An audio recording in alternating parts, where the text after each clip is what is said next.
الله الرحمن الرحيم الحمد لله رب العالمين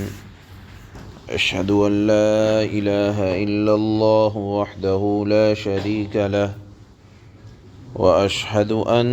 سيدنا ومولانا محمدا عبده ورسوله أما بعد فأعوذ بالله من الشيطان الرجيم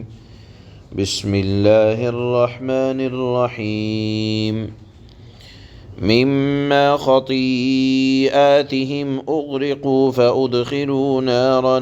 فلم يجدوا لهم من دون الله أنصارا وقال نوح رب لا تذر على الأرض من الكافرين ديارا إنك إن تذرهم يضلوا عبادك ولا يلدوا إلا فاجرا كفارا رب اغفر لي ولوالدي ولمن دخل بيتي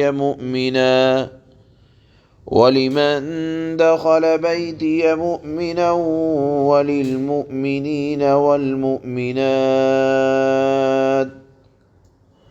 ولا تزد الظالمين إلا تبارا صدق الله مولانا العلي العظيم۔ یہ سورہ نوح کی بالکل آخر کی آیتیں ہیں۔ ان آیتوں پر سورت مکمل ہو رہی ہے۔ سورہ نوح ابتدائی آیات کو اگر چھوڑ دیا جائے شروع کی تو بقیہ سورہ نوح کے اندر اللہ نے حضرت نوح علیہ السلام نے جو اپنی قوم کے متعلق اللہ سے شکایت کی اس کو اللہ نے بیان فرمایا۔ چنانچہ حضرت نوح علیہ السلام نے جس قوم کی شکایت کی اور جب فارغ ہوئے تو اللہ فرماتے ہیں کہ جب وہ دعا کر کے فارغ ہوئے تو بالآخر اس دعا کا اور شکایت کا تو اثر ہونا تھا، وہ ظاہر ہوا کہ گناہوں کے سبب وہ پانی میں ڈبو دیے گئے۔ مما خطیئاتہم، اپنے انہی گناہوں کے سبب وہ ڈبو دیے گئے۔ فَأُدْخِلُوا نَارًا، پھر نیست و نابود ہو کر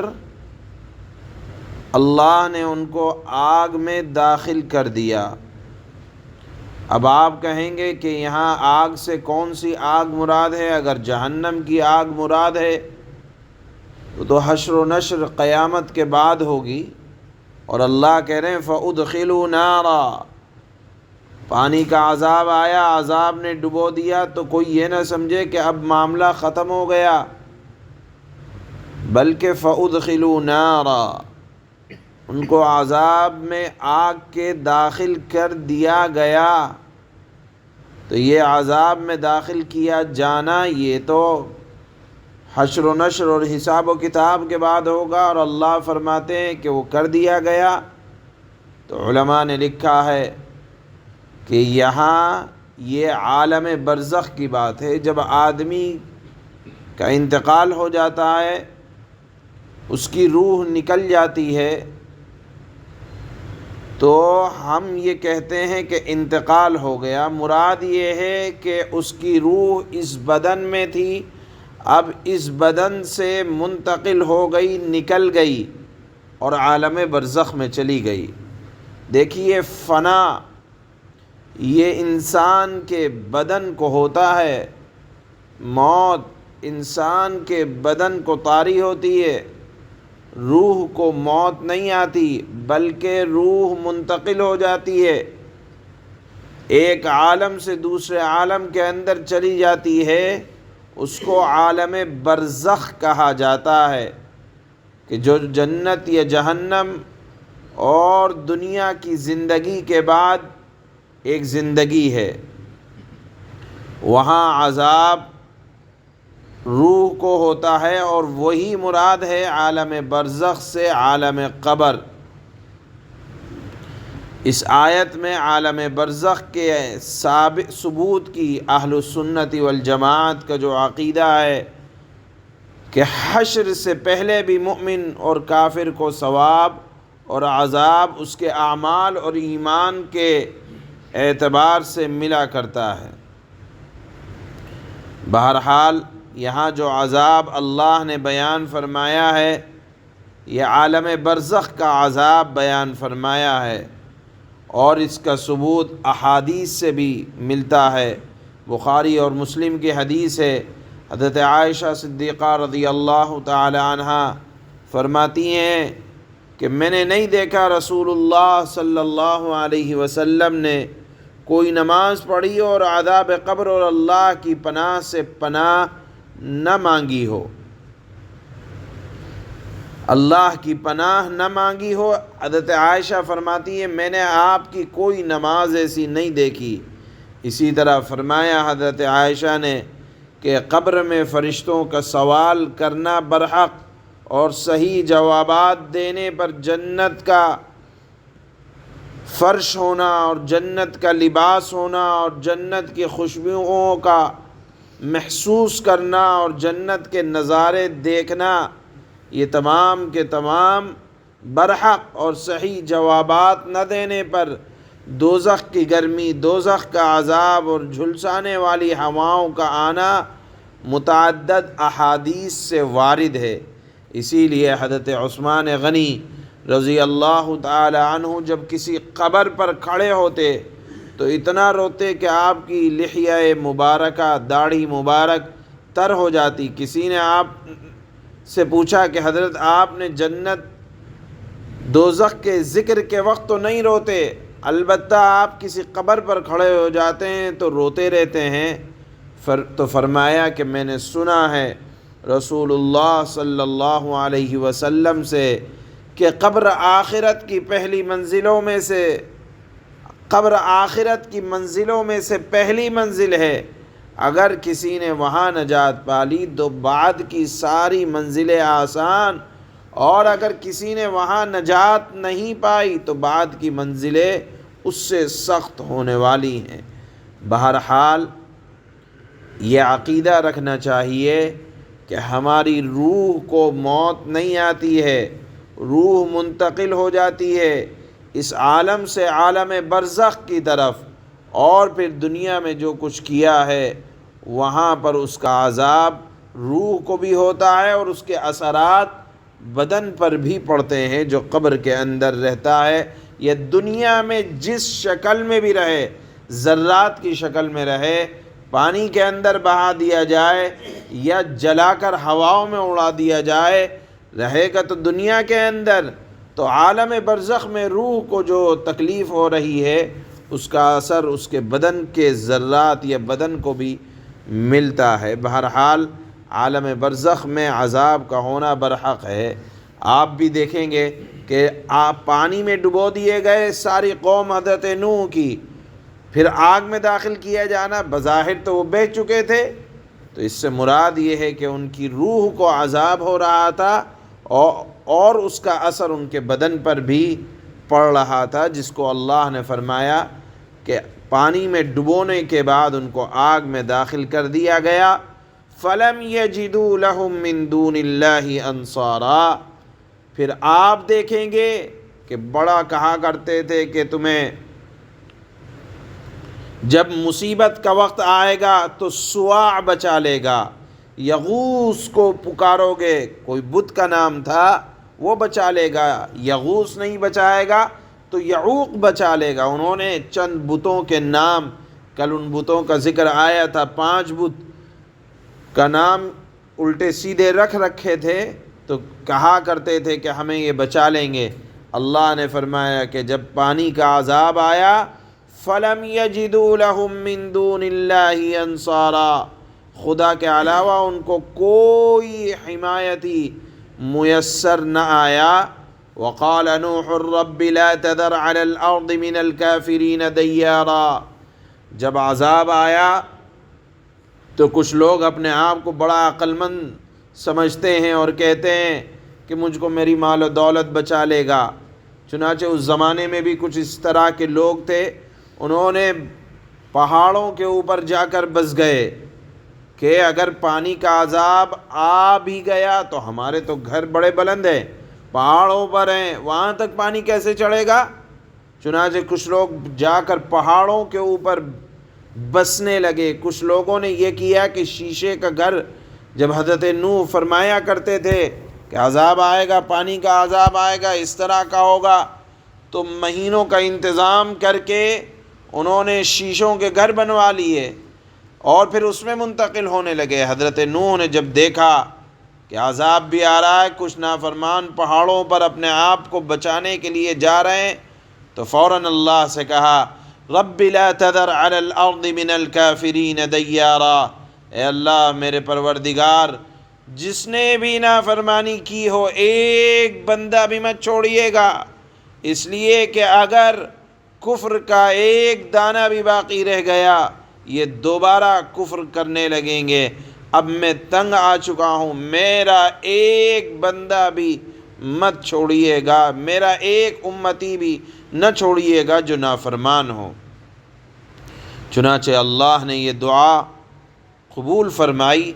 اور پھر آگے فرمایا انک ان تذرہم یضلوا عبادک، اگر اے اللہ آپ نے چھوڑ دیا تو یہ پھر جب دنیا آباد ہوگی تو گمراہ کریں گے آپ کے بندوں کو، ولا یلدوا الا فاجرا کفارا، اور اگر کسی ایک کو بھی چھوڑ دیا اللہ آپ نے نافرمانوں کو جو عذاب سے بچ گیا تو ان کی اولاد پیدا ہوگی جو محض نافرمان ہوگی، فاجر ہوگی۔ لیکن جب اللہ کا عذاب پانی کا دیکھا تو احساس ہوا اور ڈر بھی محسوس ہوا، اور ڈرنے کی چیز ہے عذاب۔ فوراً دعا کی اپنے لیے رب اغفر لی ولوالدی ولمن دخل بیتی مؤمنا، کہ اللہ میرے رب مجھ کو اور میرے ماں باپ کو اور جو مومن ہونے کی حالت میں میرے گھر میں داخل ہو، یعنی مسجد میں داخل ہو،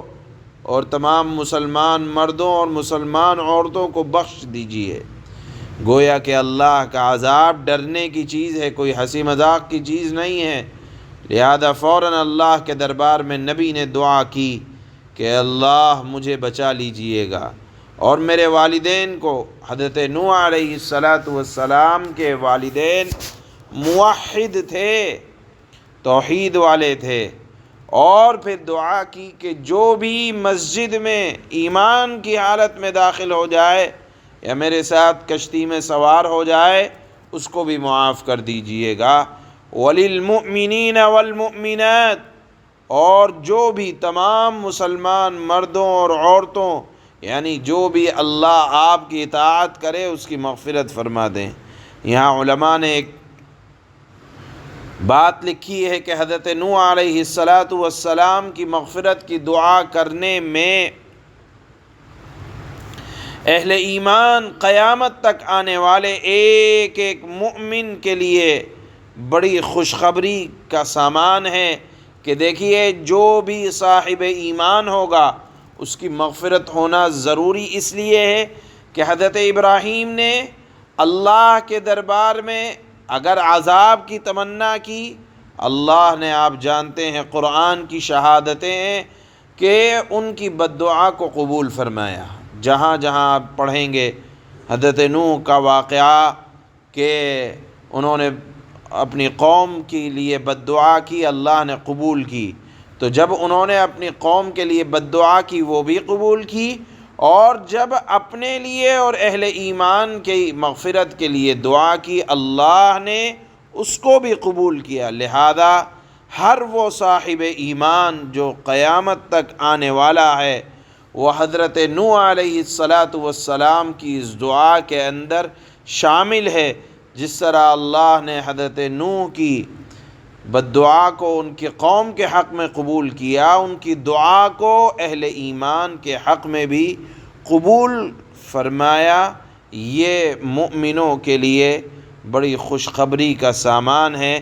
اور پھر فرمایا وَلَا تَزِدِ الظَّالِمِينَ إِلَّا ضَلَالًا وَلَا تَزِدِ الظَّالِمِينَ إِلَّا تَبَارًا، کہ مؤمنوں کو تو بخش دیجئے اور ظالموں کو اے اللہ تباہ کر دیجئے۔ اور ظالم تباہ ہوئے، اہل ایمان بحفاظت حضرت نوح علیہ السلام کے ساتھ اس کشتی میں سوار ہوئے۔ اس مضمون پر اللہ نے سورہ نوح کو مکمل فرمایا، اور یہ بات ہم نے پہلے بھی بیان کی تھی شروع میں کہ جو سورہ نوح کو پڑھنے کا معمول بنا لے گا اس کو موت نہ آئے گی جب تک وہ دنیا میں اللہ اس کو جنت کا ٹھکانہ نہ دکھا دیں گے۔ یہ سورہ نوح کی فضیلت آتی ہے۔ اسی طرح اگر کوئی بہت سخت حالات ہوں، ان سخت حالات میں بھی سورہ نوح کو پڑھنے کا معمول بنانا چاہیے۔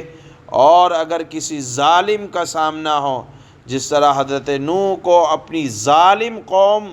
کا سامنا تھا، اگر کوئی اس کو معمول بنا لے تو اللہ ظالموں سے نجات دیتے ہیں، جس طرح حضرت نوح کو ان کی ظالم قوم سے اللہ نے نجات عطا فرمائی تھی۔ اللہ فرماتے ہیں مما خطیئاتہم اغرقوا فادخلوا نارا فلم يجدوا لهم من دون الله انصارا وقال نوح رب لا تذر على الأرض من الكافرين ديارا۔ ان لوگوں کے گناہوں کی وجہ سے انہیں ڈبو دیا گیا،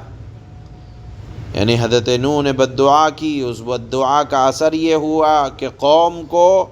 گناہ کی وجہ سے، اور گناہ بھی انہی کے تھے، انہیں ڈبو دیا گیا، پھر آگ میں داخل کر دیا گیا عالم برزخ میں، اور انہیں اللہ کو چھوڑ کر کوئی حمایتی میسر نہ آیا، کوئی مددگار نہ ملا۔ وقال نوح رب لا تذر على الأرض من الكافرين ديارا، اور نوح نے یہ بھی کہا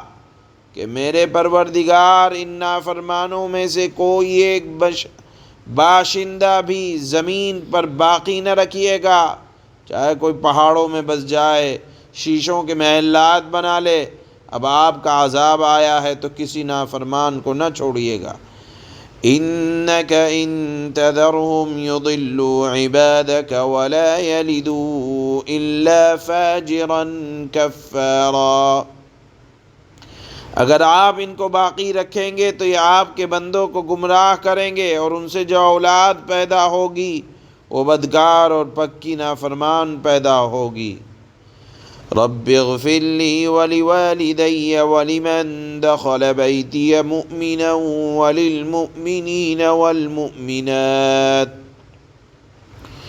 ولا تزد الظالمين إلا تبارا۔ اے میرے پروردگار، میری بھی بخشش فرما دیجئے، میرے والدین کی بھی بخشش فرما دیجئے۔ روایات میں آتا ہے کہ ان کا ایک بیٹا اور ایک ان کی بیوی آخر تک ایمان نہیں لائی، اللہ نے ان کو بھی نافرمانوں کے ساتھ ہلاک کر دیا، تو انہوں نے دعا کی تھی کہ اللہ میری بھی بخشش فرما دیجئے، میرے والدین کی بھی مغفرت فرما دیجئے، ہر اس آدمی کی مغفرت فرما دیجئے جو میرے گھر میں ایمان کی حالت میں داخل ہو۔ ایمان کی قید اسی لیے لگائی کہ اگر بیوی اگر ایمان نہیں لائی تو وہ بھی ہلاک ہو جائے گی اگرچہ گھر میں ہو، اور تمام مؤمن مردوں اور مؤمن عورتوں کی بھی اے اللہ مغفرت فرما دیں، اور جو لوگ ظالم ہیں ان کو تباہی کے سوا کوئی اور چیز عطا نہ فرمائیے۔ سبحان اللہ بحمدہ سبحان